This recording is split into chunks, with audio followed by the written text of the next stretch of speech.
What's going on, you guys? This is your boy RBG, aka The Random Black Gamer, bringing you a video breakdown on the latest trailer for Dragon Ball Sparking Zero. In the last video, we covered the Master and Apprentice scans from Videl, where we received confirmation of new characters as well as their techniques. And now we've gotten a chance to see those things in motion in the latest trailer, and we have a lot to break down. But before we do that, be sure to smash that like button. Let's try to set this like goal to 100 to confirm that you guys are interested in these type of videos. And if this is your first time visiting the channel and you want to stay up to date on all the Dragon Ball Sparking Zero news, then be sure to subscribe. But yeah, guys, after waiting for what feels like an eternity, class is now in session and we have some new footage. I know you guys really wanted me to talk about these HD images, which basically are the same things we got on the V-Jump scans, but I didn't really think it was necessary. Like, there was nothing much to talk about, and I'm just one of those content creators that I like to bring you guys something. I want to get you guys something that's going to excite you as opposed to just push out stuff that means nothing, if that makes sense. But now we actually have something, and that is the Master and Apprentice trailer, which not only confirms characters who will be making a return, but also ones who were never in the Tenkaichi games. And it just doesn't stop there. We also get a confirmation of the stages we'll be seeing, as well as some of our favorite gameplay mechanics that we had our fingers crossed that they will implement back into this installment. Unfortunately, the thing that we have yet to receive from Bandai Namco is that of the release date, which I originally assumed would be on this trailer because it was recently revealed that this game would be rated T for teen, and anytime a title receives an ESRB rating, it's usually a telltale sign that the release date is soon to come, but we didn't get that this time around. But let's just harp on all the awesome stuff we did get in this trailer. And if you ask me, I feel like this game is gonna boast some of the most cinematic techniques that we've seen in any of the Dragon Ball Z games. Like, I thought Dragon Ball FighterZ was peak when it came to its style and overall presentation, but this game right here looks to be a new contender in that department. The only way I could describe it is revamped.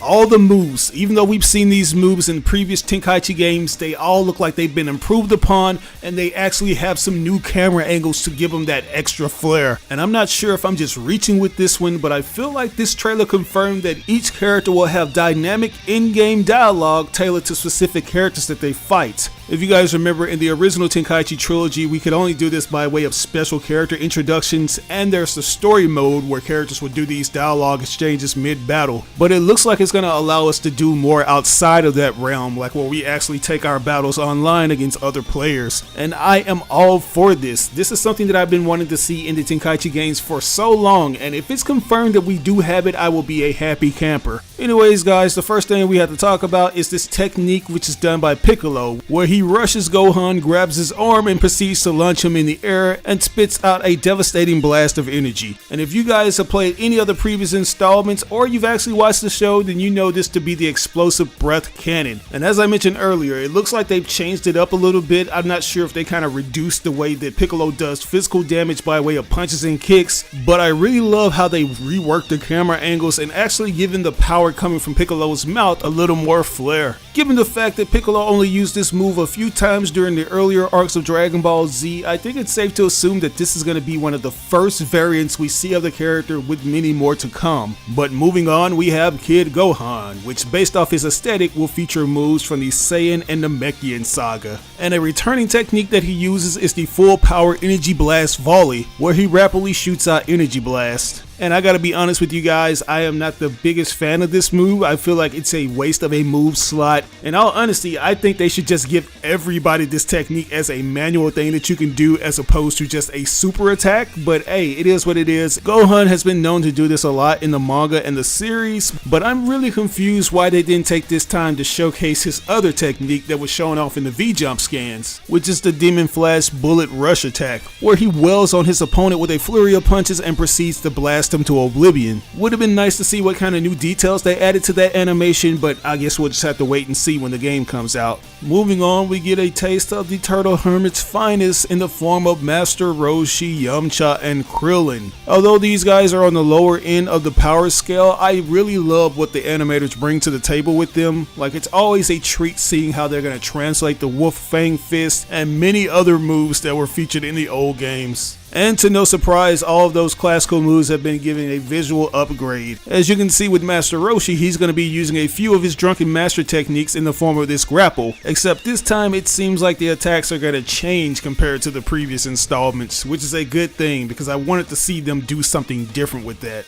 Another new improvement would have to be his lightning surprise attack, which is basically his super move. In the previous installments it looked a little underwhelming, but this time around it's looking to be a lot more ferocious. I really love how the camera stays glued to Master Roshi as he summons up this electrical energy, and then it shows the opponent getting hit by it. In games like Tenkaichi 3 it was very underwhelming and it always seemed like nothing more than just a standard attack, and once again it's probably due to the fact that Master Roshi isn't necessarily a high tier character in terms of his powers, but the technique in general was very impactful when it first made its debut, and I like to have that properly represented in these games. So it's nice to see that we're getting that proper representation up in Sparking Zero. But next up we have Yamcha using his signature Wolf Fang Fist, and what I really love about this and all the super moves in general is the fact that the animators took it upon themselves to add this cool glowing outline around the characters as they perform these moves. It's very reminiscent of the Dragon Ball series as well as the earlier arcs of Dragon Ball Z, where moves still felt somewhat mystical. Anyways, in regards to Yamcha's Wolf Fang Fist attack, it looks to be a mixture of his Tenkaichi 3 and Raging Blast 2 versions, where it shows the wolf alongside Yamcha just like it did in Raging Blast 2, except it's not completely cinematic where we see Yamcha smile at the end. Instead, it sends the enemy flying like it did in Tenkaichi 3. As for Krillin, we have the expanding energy wave technique, where he essentially throws this energy ball into the air and watches it scatter over the opponent. But moving on, the next two characters we have would be Gohan Adolescent version and Videl. Two particular characters that I'm not the least bit interested in. I hate to say it, but yeah, there's just not much to these particular versions, especially this version of Gohan. I am more so interested in Ultimate Gohan and Dragon Ball Super Gohan, who I have a nagging suspicion will appear in this game because we really need to see that beast form in action. But with that said, this segment really had me intrigued because it confirms the return of a move that I was hoping would be in this game, and that is the Sonic Sway, a gameplay mechanic that was introduced in Budokai Tenkaichi 3 where you automatically evade all of your opponent's kicks and punches when you successfully press the guard and key buttons when you're about to be attacked. Your opponent's ki will drain with each evaded attack, and you can follow it up with a great counter attack, knocking the opponent back. Just like other mechanics that have received a major facelift, this also looks to receive that. Instead of sitting still and dodging moves like you did in the previous installments, you're actually moving back as the opponent tries to attack you, which is a very nice detail. And after seeing this, I'm hoping that we can actually move it in different directions if we wanted to. Like if I wanted to dodge to the side, I can kind of drift over to the left or right. But anyways, you can see Videl performing her ultimate attack titled the Videl Rush, where she comes at you with a flurry of kicks and punches. But next up, we have two of my most highly anticipated characters to be introduced into the Tenkaichi format, which is Beerus and Whis. And before we get on the topic with these guys, I just want to highlight how beautiful this background is. They look like they're on the island, and one of the details I noticed is how sparkly the water is in the background. Like, this game has so much detail in it that it's hard to catch when you first see it, but when you take a closer look at all of these different aspects, the developers are really going in, especially with the backgrounds. And this really has me eager to see how the underwater battles are going to be, because that's something that's been absent in all the trailers. But anyways, as I was saying, guys, we're finally going to get a chance to play with Beerus and Whis in a Tenkaichi game, which, to be fair, we kind of got a taste of that in the form of Xenoverse, which provides a similar playstyle to Tenkaichi games. And I wouldn't be surprised if Spike Chunsoft just looks at that game and takes all the different moves from it, except adds their own little taste to the mix. And in this particular part of the trailer, we see not only offensive attacks being done, but we also see techniques you can use to defend ourselves from those attacks. For example, when Beerus tries to shoot a ki blast at Whis, Whis blocks it using a barrier. And in another scene when Beerus tries to launch his Spirits of Destruction at Whis, Whis proceeds to use what looks to be the Explosive Wave, which is a move that shields you and can interrupt incoming energy blasts and rush attacks. And we also got to talk about this one particular thing Whis does after Beerus tries to hit him with his ball of destruction. After Whis evades this devastating attack, he celebrates by eating a sundae or some kind of parfait. And I have a nagging suspicion that this could be a power-up or a healing technique. But I know for a fact that all the things that we see Whis do in this trailer are known as support techniques. which are basically moves used to boost or protect your character, and they can only be activated after using a certain amount of blast stocks. But moving on to the distant future, we have future Trunks and future Gohan, and these are by far the best looking versions of the characters that I've seen, man. Especially with future Gohan. For the longest time, we have been asking for an accurate version of the character. While we are fully aware that he did have both of his arms in the History of Trunks special, we really wanted to see his armless version in action, and now we're going to be getting that, and it looks nothing short of amazing. I also want to highlight just how beautiful the destroyed West City looks. Like, this is the most devastated I've ever seen it. I also like how the sky looks dark like it did in the Super Saga, which leads me to believe that we'll be seeing Zamasu make an appearance, because we've already seen Trunks rocking his Dragon Ball Super outfit, and usually when you see him in that look, we know that Goku Black and Zamasu are lurking around the corner.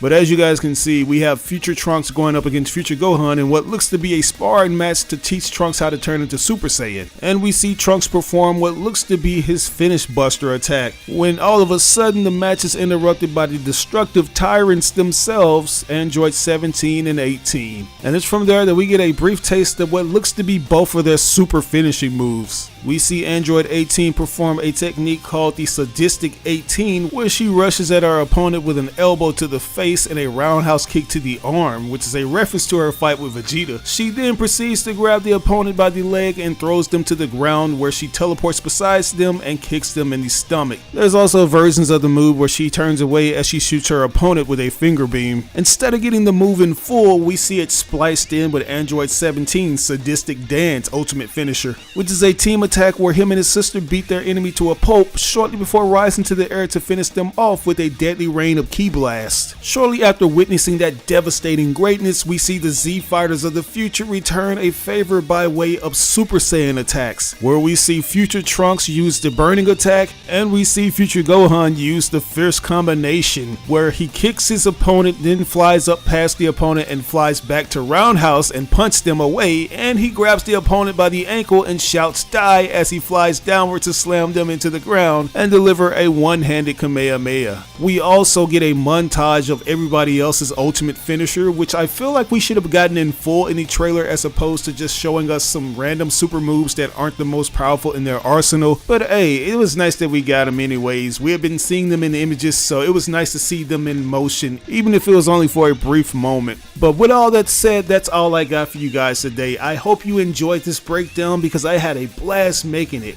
But I want to know what you guys think. Were you satisfied with what you saw, and do you feel a bit disappointed that we didn't get that release date? Let me know in the comment section below. As always, I ask that you like or dislike the video. It doesn't have to be a thumbs up. You can give me a thumbs down if you want. But if you really enjoyed this video, it would help me out tremendously if you shared with all your friends and followers on all the different social media outlets. Sharing really makes a difference. But once again, this is your boy RBG signing out on another video. I'll catch you guys later.